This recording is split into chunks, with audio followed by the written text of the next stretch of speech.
Allez, bonjour à tous, j'espère que vous allez bien. Aujourd'hui, analyse du marché. Au programme, on verra Bitcoin, on parlera du niveau technique que je surveille pour potentiellement repartir en bull market. On parlera des targets au cas où on part en bull market, qu'on a une reprise tout simplement où on pourrait aller. On verra Ether, les altcoins, donc 3 cryptos que vous me demandez d'analyser. On reparlera du marché US. Alors, je réponds à quelques questions du coup qu'on m'a posé en message en privé sur Discord. On m'a dit, ouais Nico, actuellement t'es plutôt bearish sur les marchés, même si tu cherches des longues sur du court terme. Qu'est-ce que tu aimerais voir pour vraiment avoir une reprise du bull run? Et moi, je l'ai jamais caché, hein, mon niveau clé, c'est vraiment les 95 000 $. C'est-à-dire que là, Bitcoin, pour vraiment d'un point de vue technique, je me dis, ok, j'ai de fortes convictions qu'on aille faire un nouvel ATH, faudrait qu'il reclaim la zone, qu'il déjà réintègre ce range-là, mais surtout qu'il break le niveau des 95 000 $. Si on a quelque chose comme ça, avec de l'acceptation, et ben ici, je pourrais me dire, ok, je suis prêt à changer de biais et repasser bullish. Alors, j'ai toujours un biais très long terme bullish, bien entendu, mais sur du moyen terme, je reste bearish à partir du moment où j'ai ici des moyennes mobiles moyen terme orientés à la baisse, où on est actuellement sur résistance, et surtout un price action qui reste bearish avec des sommets de plus en plus bas. Si on commence à break un précédent sommet, je pourrais ici changer de biais et repasser bullish avec comme target bien sûr l'ATH. Maintenant, on m'a posé également une question dans la foulée et on m'a dit, ok, si on repart en bull market, quels seront tes targets que tu surveillerais? Alors, d'un point de vue technique, moi, il y a une première target qu'on a été chercher sur ce bull market, c'était le niveau des 100 000 $. Et la deuxième target long terme, c'est les 122 000 $. C'est les 100% d'extension de ce mouvement-là. Et c'est une target qui est tout à fait réaliste, hein, qu'on pourrait aller chercher en bull market. Donc ça, le niveau des 120 000, ça va être un niveau intéressant. Si je mets ici des extensions de ce mouvement-là, ça me donne 129 000 et 142 000 $. Le Bitcoin aime bien évoluer par palier et en général, on consolide, on fait un nouveau sommet et on va chercher ces extensions de Thibaut. C'est exactement ce qu'on a fait ici, hein. On a consolidé, vous voyez, hop, parfaitement, et on était cherché à minima 1,118, 100% d'extension, et on a à nouveau consolidé. Et c'est ce qu'il faisait, hein, lors du précédent bull market. Hop, on avait ici une phase de consolidation, break par le haut, extension de Thibaut, il allait marquer un top entre les 1,118, 100% d'extension. On rentrait dans une nouvelle phase de consolidation, on breakait le sommet, et hop, à nouveau 1,118, 100% d'extension. Et ces extensions de Fibonacci sont très pertinents pour déterminer des niveaux, que ce soit de prise de profit, ou même des niveaux d'entrée. Pendant la baisse ici, consolidation, alors faut juste l'inverse, phase de consolidation à ce niveau-là, break par le bas, on a été posé ici un bottom entre les 1,118 et les 100% d'extension. Donc c'est des niveaux, comme je l'ai dit, très pertinents pour localiser des zones, que ce soit des zones de prise de profit ou des niveaux d'entrée. Mais là, si on fait des sommets, et ce qui est bien avec les extensions de Thibaut, c'est que ça nous donne des targets réalistes. Quand la plupart des gens vont vous parler du niveau des 300 000 $, 400 000 $, ici, avec ces extensions, on reste les pieds sur terre et on a des objectifs réalistes. Alors, c'est pas pour ça qu'on va absolument aller les chercher, mais ça nous permet tout simplement d'avoir déjà des objectifs pour moi que j'estime intéressants. Donc, si on était amené à faire un nouvel ATH, des targets réalistes, 120 000 $, 130 000, 140 000, c'est les zones en plus, on voit qu'on est sur des confluences avec des chiffres ronds psychologiques. Je vous rappelle, les chiffres ronds psychologiques en général c'est des niveaux clés. Je vous conseille, si vous prenez des profits, de toujours mettre des ordres légèrement en dessous les chiffres ronds psychologiques. Vous voyez, ici, 110 000 $, on s'est arrêté à 109 600 $. Lors du précédent cycle, hop, on a été chercher 69 000 $. Mettez toujours des ordres légèrement en dessous des gros chiffres ronds psychologiques, parce qu'en général, le marché s'arrête légèrement au-dessus ou légèrement en dessous. Donc ça serait au cas où on repartirait en bull market. C'est pas demain qu'on va repartir, selon moi, aussi rapidement, à moins qu'on a... Après, avec le marché crypto, faut être prêt à changer de biais rapidement. Faut être prêt à changer d'avis très rapidement, parce qu'on voit bien que faut s'adapter vite. Le marché évolue très rapidement. Il peut très bien être bullish, puis rentrer dans un range, puis être bearish. Et si vous n'acceptez pas et vous ne changez pas de biais rapidement, vous pouvez vous laisser retrouver sur le côté. Donc n'oubliez pas, les gens qui sont rentrés récemment, quand je dis les gens, c'est vous qui regardez ces vidéos, peut-être vous êtes rentrés récemment sur des zones pertinentes, que ça soit sur BTC, Ether, les altcoins, vous êtes rentrés en position en longue parce qu'on a eu un bon retracement. Commencez dès maintenant à mettre en place une stratégie de prise de profit. Dites-vous, à chaque fois que vous rentrez en position, à chaque fois que vous avez une entrée sur une crypto, peu importe, que ça soit sur du court, moyen, long terme, bref, peu importe, vous rentrez en position, vous devez avoir dans la foulée un plan de sortie, un plan de prise de profit. c'est obligatoire. À partir du moment où vous avez une entrée, vous êtes en longue, vous devez savoir, ok, à partir de quel moment j'invalide mon trade, j'invalide mon investissement, et à partir de quel moment je décide de prendre mes profits. Ça, c'est un point important, parce que si vous n'avez pas ce plan de prise de profit, c'est pas qu'on fait un nouvel ATH, qu'on part en bull market à nouveau, que vous devez vous dire, ah bah, à quel moment je sors. Non, le travail doit être fait largement avant, vous devez toujours avoir un coup d'avance, parce que sinon, pareil, c'est vos émotions qui vont prendre le contrôle là-dessus. Donc, dans tous les cas, on aura le temps, selon moi, d'en parler plus si on commence à réintégrer le niveau des 95 000 $. Pour le moment, je vous rappelle, on est juste ici dans un range, dans une phase de latéralisation, bloqué entre deux bornes. Hop, on le voit bien. Alors si je prends le volume profile, on a notre value area low qui est vers les 81 000 $, value area high 89 000 $. Maintenant, si je vais chercher vraiment les extrémités de ce range-là, borne basse 78 000, borne haute 95 000 $. On s'approche de la résistance haute, donc déjà on retourne chercher des niveaux, c'est compliqué de chercher des longues d'un point de vue swing trading. Pourquoi ? Parce qu'on est sur une extrémité haute et d'un point de vue risk reward ce n'est pas intéressant. Vaut mieux chercher des longues sur un bas de range avec une zone d'invalidation sous le range et comme target l'extrémité opposée. Par contre, Bitcoin, pour de la continuation de tendance, actuellement, sur du court terme, c'est plutôt pas mal. On voit que il est revenu chercher ici son tunnel 15 minutes, après avoir perdu le tunnel court terme, là le tunnel 3 minutes. On l'a break, on a été chercher le 15 minutes, on voit qu'on a parfaitement posé ici une pattern de retournement, structure en W, et ici on a à nouveau une nouvelle impulsion haussière. Donc tant qu'on maintient le court terme 15 minutes et le tunnel 3 minutes ici, on aura de grandes chances de poursuivre cette dynamique haussière sur du court terme. On voit bien un 15 minutes qui est au-dessus du 1 heure, un 3 minutes qui est au-dessus du 15 minutes. Donc ça c'est la configuration idéale pour faire de la continuation de tendance sur de l'intraday. Maintenant sur du swing, comme je dis, c'est compliqué, surtout qu'on est à l'intérieur du tunnel 4 heures, un tunnel 4 heures qui fait office de résistance depuis un moment. Si on commence à avoir de l'acceptation et un signal vraiment intéressant, ça serait un 1 heure qui crosse à la hausse le 4 heures, ça serait plutôt pas mal. Maintenant sur de l'intraday ici, on est dans une zone de résistance, vu qu'on revient chercher notre précédent sommet, on est dans notre zone de rechargement de short de ce mouvement-là. Alors j'utilise très peu Fibonacci sur du court terme, mais de toute façon, il n'y a pas besoin d'avoir 1000 indicateurs pour se rendre compte que actuellement, on est sur une zone de résistance. Et commencez pas à acheter quand on est proche d'un nouveau sommet. Pourquoi ? Parce que ici, quand vous prenez profit, quand vous avez un TP, votre TP ne doit pas être très difficile à atteindre. On est bien d'accord que lorsqu'on a ici une entrée au niveau du tunnel 15 minutes avec un stop loss sous la structure, aller chercher par exemple du 2 pour 1, est-ce que c'est un TP qui est difficile à atteindre ? Non. Pourquoi ? Parce que ça nous demande pas d'aller faire un nouveau sommet, ça nous demande pas de casser des grosses résistances, ça nous demande de revenir chercher au contraire un niveau de résistance. Ici, la ligne de coup de cette pattern de top. On voit qu'on a été la chercher, on a eu une petite réaction vendeuse, mais c'est quelque chose de très possible. Maintenant, si vous commencez à rentrer à ce niveau-là, et vous avez un TP qui vous demande de faire un nouveau sommet, et ben la difficulté d'aller chercher ce TP est beaucoup plus difficile là que une entrée à ce niveau-là. Et ça vous demande d'avoir un bon timing, avoir des entrées précises, et quand on fait de la continuation de tendance comme c'est le cas ici, on attend des pullbacks, de revenir chercher des niveaux pertinents pour avoir des entrées professionnelles. Le but c'est pas de se positionner quand on a déjà une tendance qui est bien partie. On voit bien ici une impulsion, une deuxième. Voilà, moi je préférais avoir un retracement, revenir par exemple chercher le tunnel 15 minutes vers les 87 000 $. Là ça peut être une bonne zone. Alors je ne sais pas si on va faire ça. Peut-être qu'on va break, d'accord, et on va aller chercher le tunnel 15 minutes beaucoup plus tard, c'est possible, mais actuellement on n'est pas spécialement dans une bonne zone sur l'intraday pour chercher des achats. Voilà, sur Bitcoin, vous êtes globalement mon avis. De toute façon, sur du daily, les plans ne changent pas.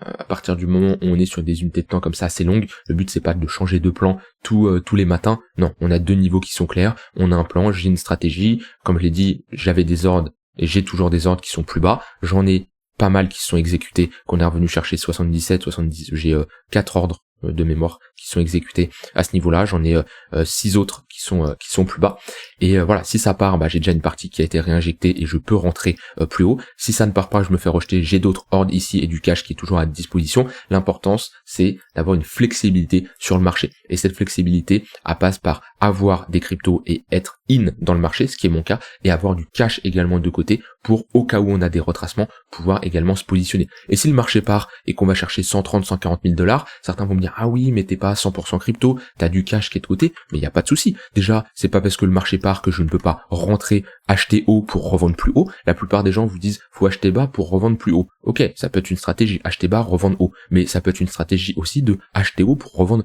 encore plus haut. Donc déjà, ça c'est un premier point. Et deuxième point, je suis quand même in dans le marché. Il n'y a pas besoin d'être 100% crypto pour faire des profits. En étant 60% crypto, 40% cash, il y a moyen de faire des profits sur le marché. Donc et ça, c'est être beaucoup plus à l'aise en ayant du cash qui est de côté au cas où on a un retracement.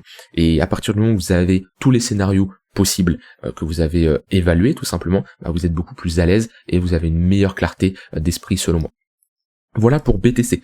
Au niveau d'Ether, un trade qui est toujours en cours, que j'ai clôturé partiellement. J'ai pris un TP partiel. Je vous montre, j'ai pris un TP partiel ici, à ce niveau-là, lorsque j'ai vu que on avait du mal à... on était au niveau du point pivot weekly, on voyait, j'ai perdu le tunnel 5 minutes, ici sur du 3 minutes, à chaque fois je dis 5 minutes, c'est le tunnel 3 minutes sur du court terme, j'ai pris un petit TP partiel, enfin un petit, j'ai clôturé 50% de la position, j'ai un stop loss ici qui est à break-even pour le moment, et je vais laisser courir le reste. Si je commence et que je vois qu'on perd le tunnel 15 minutes, qu'on a des signaux de retournement, je pourrais clôturer 100% de la position, mais pour le moment, avec la perte de momentum ici, j'ai préféré clôturer une partie, parce que juste au-dessus, on a quand même le tunnel H4, on a ici le point pivot weekly, et ouais, quand on a perdu ici le tunnel 3 minutes, j'ai préféré alléger 50%, prendre mes profits. Ça me fait un premier TP avec ici un risk reward de 1,7 points. Et j'ai une autre partie que je garde et on verra comment le marché évolue. J'avais un TP fixe de base qui était ici au cas où le marché part d'un coup, et bien sûr après c'est du trade management, comme je l'ai dit. J'ai fait le suivi entier de ce trade là, je vous ai montré mon stop loss comment je le mettais, mon invalidation comment elle évoluait. À un moment j'avais une invalidation claire qui était sous ce niveau là si on avait une clôture H4, on n'a pas clôturé en dessous, donc très bien, j'ai augmenté mon stop à break-even, on est bien parti. Et après le but c'est pas d'être borné, c'est-à-dire oui j'ai un TP ici, mais si je commence à voir des signaux contraires qui vont à l'encontre de mon sens, qu'on a une petite perte du momentum, on voit bien ici on a un range, on le break par le bas, là on est en train de retester cette structure de top. Pour le moment, on est toujours dans une dynamique haussière avec un 15 minutes haussier, un 1 heure haussier. Donc c'est pour ça que je n'ai pas clôturé l'entièreté de ma position. Le but c'est pas non plus de couper les gains trop rapidement, mais au moins déjà ce trade là est sécurisé et il est même en profit. Donc voilà, vous aurez au moins le suivi entier de ce trade là, du déroulement de quand je suis rentré en position au moment où j'ai bien managé ce trade pendant tout le long. Voilà, vous avez ici un trade qui s'est fait sur plusieurs jours et qui est toujours en cours, où on en parlera demain, après-demain, bien sûr, je verrai quand je clôture le reste de cette position. Maintenant, Ether, ça reste toujours encourageant ce qu'il nous fait, même si il est actuellement sur résistance. On voit bien ici le switch de dynamique sur du court terme entre ici une dynamique qui était baissière avec des moyennes mobiles orientées à la baisse, et là on maintient un 1 heure haussier et un 15 minutes haussier qui fait toujours office de support. Maintenant voilà, le niveau déterminant c'est le break du tunnel 4 heures, et moi vraiment c'est surtout la réintégration de ce niveau là. Le gros niveau de résistance sur Ether il est là. Si on commence à s'affranchir et passer au-dessus des 2200-2300 $, alors on pourrait être sur une réintégration. Donc attention, faut pas FOMO trop rapidement, faut pas trop se précipiter à commencer à dire que ça y est, Ether c'est reparti à être bullish, et j'en vois beaucoup où le marché fait ça, il crache comme ça, et là on va avoir une mini impulsion, ça y est, c'est reparti, to the moon, etc. Non, calmez-vous, tracez vos zones, maîtrisez votre risque, commencez pas à FOMO, commencez pas à vous dire que ça y est, on est reparti en bull market, et peut-être qu'on est reparti, hein. Attention, quand je dis ça, je dis pas que c'est impossible qu'on ne soit pas reparti, et si on est reparti, je suis le mec le plus content. Si le marché peut pump Ether va à 15 000 $, je suis le mec le plus content, et je ne suis pas contre un bull run, c'est juste que je ne veux pas dire ce que les gens veulent entendre, je dis ce que je vois actuellement sur le marché. C'est ça la différence, c'est qu'il y en a, ils vont vous dire en permanence, oui c'est le bull market, ça y est, soyez forts, faut tenir, c'est le bull market. Non, moi je vous dis, un coup je peux être bullish, un coup je peux être bearish, mais ce n'est pas en fonction de ce que je vous dis ça pas pour vous faire plaisir, je vous dis ça en fonction de ce que je vois et en fonction de ce que je constate sur le marché. Donc oui, Ether là sur du court terme c'est haussier et il y a de quoi faire de la continuation de tendance, et c'est pour ça que je suis rentré en position au break de ce niveau là. Maintenant on s'approche d'un niveau de résistance, ce qui m'invite à être prudent de mon côté. Au niveau du marché US, le S&P, donc on s'approche et on est dans la zone qu'on a identifiée. Voilà, ça va être ici, on est sur un niveau décisif.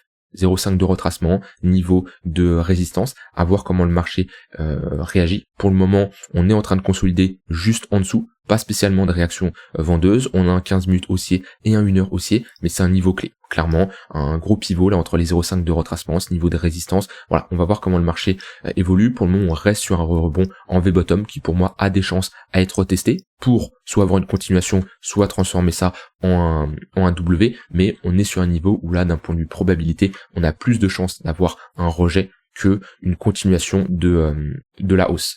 En tout cas voilà, c'est mon avis vu le niveau auquel on se trouve, donc c'est pour ça, méfiance sur les cryptos, qu'on a un S&P qui est sur résistance et qu'on a des cryptos qui sont sur résistance, bah vaut mieux être prudent. C'est pas actuellement que je vais prendre des positions selon moi. Alors au niveau des altcoins, quelques altcoins qui sortent du lot aujourd'hui. Vous voyez Crow qui fait un plus 10%, dans la semaine 23% pour Crow qui se décorrèle des autres altcoins. On a Avax également qui sort un peu du lot. Donc ça peut être intéressant de faire de la continuation de tendance sur ces cryptos qui sont fortes. On l'a beaucoup fait lorsqu'on avait un bon marché haussier, on était vraiment dans le cœur du bull market avant décembre, novembre, etc. Lorsqu'on a eu un bon pump, de prendre les cryptos qui sortaient le plus du lot pour faire la continuation de tendance. Je repense à AVE, je repense à SUI, des cryptos comme ça qui étaient fortes. Actuellement, on n'a pas spécialement des cryptos qui sortent du lot actuellement. On a Crow éventuellement qui peut être intéressant pour faire de la continuation de tendance. Alors c'est pas spécialement une crypto que je trade, mais quand on a comme ça une bonne impulsion à la hausse, on peut mettre ici les moyennes mobiles court terme et chercher des longues. Si on a un pullback dans le tunnel 15 minutes, ça peut être intéressant. Maintenant, j'aime pas trop les pumps qui sont trop rapides comme ça où ça part. Je préfère avoir une hausse constante mais qui est bien structurée. Donc et c'est souvent ça au niveau de Crow, au niveau des pumps, on le voit bien, vous voyez, ça part d'un coup. Pour la continuation de tendance, ça peut être intéressant, mais on est vraiment sur du scalping sur de l'intraday, parce que ça part vite et après ça se calme assez rapidement également. Je préfère avoir une structure un peu à la SUI, vous voyez, des structures comme ça. Hop, c'est beaucoup plus intéressant. Vous voyez, on a une hausse, mais c'est pas un boom et après on consolide. C'est vraiment ok. Si je me mets sur du 4 heures, on le voit bien. Vous voyez, je préfère ce type de hausse qui connaît des phases de retracement. Comme ça, vous voyez, des petites phases de retracement, mais qui restent haussier que quelque chose qui nous fait boom comme ça. C'est beaucoup plus intéressant et beaucoup plus simple à trader ce genre de chart. Mais ouais, pas trop d'altcoins qui sortent du lot actuellement. Je vais faire une analyse des altcoins que vous m'avez demandé d'analyser. Je commence par Pendle. Alors, Pendle d'un point de vue technique, on revient chercher ici un gros niveau de support. Pendle, par curiosité, on est combien au niveau de CoinMarketCap? 114. Ouais, 114. Et on était au plus bas à 430 et 1,5 milliard de market cap. D'ailleurs, je vais prendre la charte en entier, même si ça n'a pas changé grand chose au niveau de l'analyse. Pendle, on a bien retracé. On revient chercher des niveaux intéressants. Déjà, si je prends un Fibo en prenant le point le plus bas, on voit qu'on revient chercher 0,58, 0,786. Idéalement, sur les altcoins, je préfère avoir des retracements beaucoup plus bas, 0,886. Maintenant, ici, on voit qu'on est dans un range sur Pendle. Je vais retourner sur Binance, comme ça on va pouvoir mettre un volume profile, parce que là sur le data provider crypto, il n'y a pas de volume, donc automatiquement j'ai pas de volume profile. Hop, voilà, très bien. Hop. On voit bien ici notre range qui est très très bien dessiné. On a globalement une extrémité basse vers entre les 2,4 et les 2,6, 2,8 $. On peut ici parler de déviation à la baisse, réintégration. On repasse au-dessus de la value Arealo, on repasse au-dessus du poke. Pendle est très forte sur le pump de ces derniers jours. Donc déjà sur une crypto, on verra après. Sur une crypto court terme, là ça peut être intéressant pour faire de la continuation de tendance. On verra tout ça après. Elle repasse au-dessus de son tunnel H4, donc vraiment elle est forte. Ici, honnêtement, lorsqu'on est comme ça sur un bad range, c'est toujours intéressant de chercher des longues pour revisiter l'extrémité haute. Alors, on a bien pump et d'un point de vue risk-reward, ça devient un peu tard, selon moi, pour rentrer. J'ai pas vu du tout cette charte et je n'analyse pas les 300 cryptos les plus grosses. En général, je reste quand même sur les majeurs. Mais honnêtement, un signal qui pouvait être intéressant, c'était au moment de la clôture 3 jours, voire daily, au moment où on est repassé au-dessus de ce niveau-là.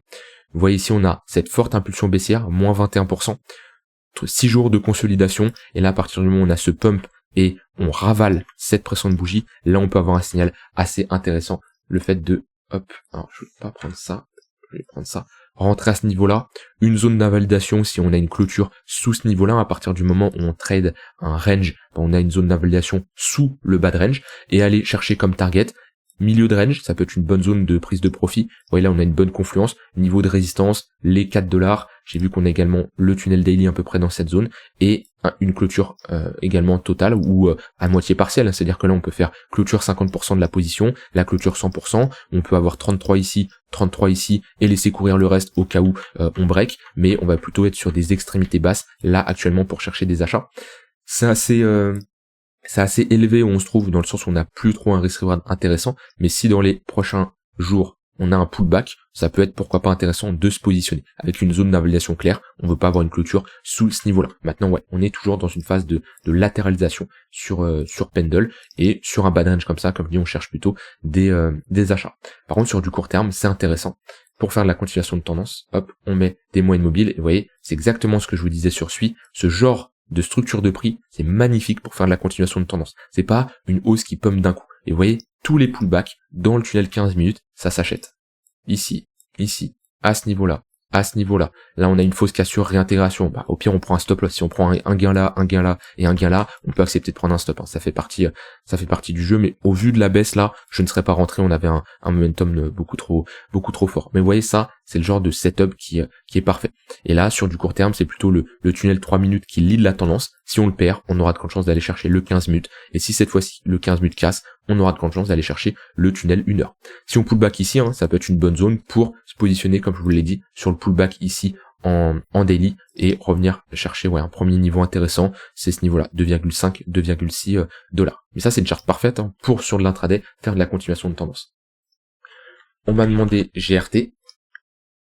Alors, GRT sur du weekly, on revient chercher un niveau de support. Déjà, c'est pas un niveau qui se short ici. On voit bien pareil, on est dans un gros range, on vient chercher un niveau clé, le niveau globalement des 10 centimes de dollars, un pivot très important où là on a posé un bottom et à chaque fois c'est un niveau où on a eu plutôt une réaction acheteuse. Je peux mettre ici pareil un volume profile. Voilà, parfait, les zones sont très bien dessinées, la value area low globalement vers les 7 centimes, le poke vers les 14 centimes, la value area high vers les 20 centimes. Donc là, on est plutôt dans une zone où on va chercher des achats pour avoir, pareil, comme TP intermédiaire, le poke et l'extrémité haute. Idéalement, on veut une réaction acheteuse, c'est plutôt pas mal, c'est qu'on a des petites patterns en W, c'est beaucoup trop tôt pour parler d'inversion de dynamique actuellement. Si je mets des moyennes mobiles, on voit bien qu'on est toujours dans le tunnel H4, mais si on commence à passer au-dessus du H4, qu'on flippe ce niveau de résistance en support, qu'on a quelque chose comme ça, ça peut être intéressant, pourquoi pas, de se positionner sur un pullback pour revisiter le poke, voire l'extrémité haute. On a pas mal de cryptos qui se ressemblent, GRT, Polkadot, voilà, des cryptos comme ça, qui range et qui reviennent chercher leur extrémité basse. C'est pas le moment de paniquer de vente, j'ai envie de dire. Si vous devez paniquer, vaut mieux paniquer tôt. C'est-à-dire que la personne ici qui panique et qui vend un moins 73% sur un niveau de support, c'est pas l'idéal. C'est-à-dire que vous vendez un peu au pire moment.